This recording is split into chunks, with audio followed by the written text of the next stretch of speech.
Marketing and selling online is not about interrupting people and in-your-face kind of tactics, because selling is a conversation, not a monologue. So I'm not saying that this kind of like in-your-face marketing ever worked that well, but I think in the past few years, what we've seen is that people got a lot less tolerant towards these kind of tactics. And it's like you got so many things trying to get your attention on a daily basis that this kind of advertising, it's just you got numb to it. You won't even pay attention at all.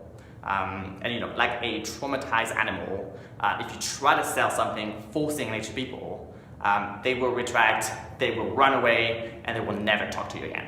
No. You don't think I deserve your attention? You have part of my attention. You have the minimum amount. And the reason why this doesn't work is because people don't know you yet. They don't know your product, they don't know your offer, and they're really not sure how you can help them in the first place. That's why in the beginning, you have to make this very low commitment, very risk-free, and very easy for them to go away at any time.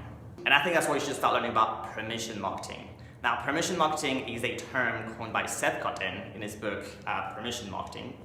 And the basic idea of it is that you first need to ask people the permission to tell them more about your offer and your product. Now, the way to do this is to make it really relevant. In fact, that's the only way you're going to be able to apply the permission marketing principles.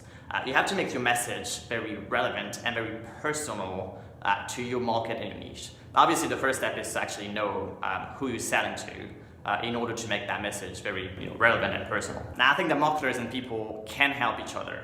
But unfortunately, what we've seen in the past few years is that marketers have abused people's boundaries way too much. They've been way too intrusive and they forgot to listen. Now, if you're an ethical marketer, this is your edge. This is your competitive advantage because you know how to make your message personal, you know how to make it relevant, and you know how to add this component of permission marketing and not going for way too much, way too soon. Now, I know we're gonna say, this sounds all cool, Joey, thank you for the theory, but this is just a lot of talk.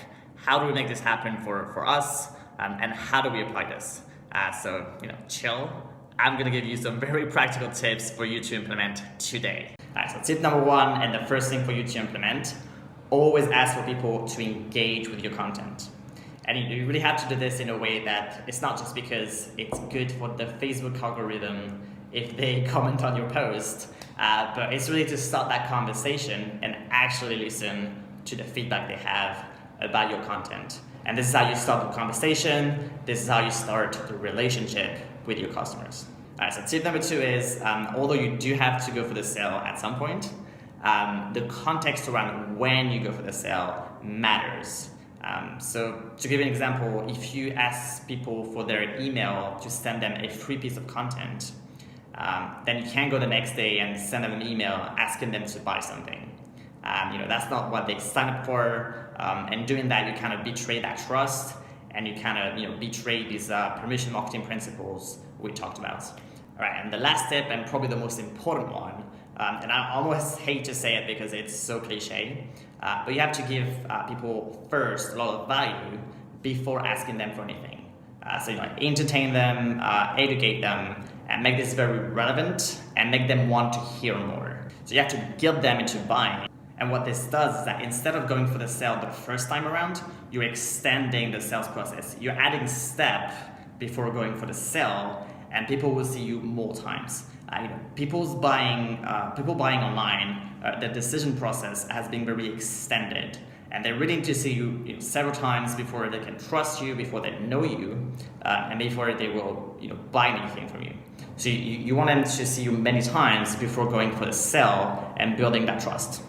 But most marketers, they don't like this for many reasons, and they will just play the number game, just throwing their message anywhere, hoping it sticks, and hoping that someone will buy.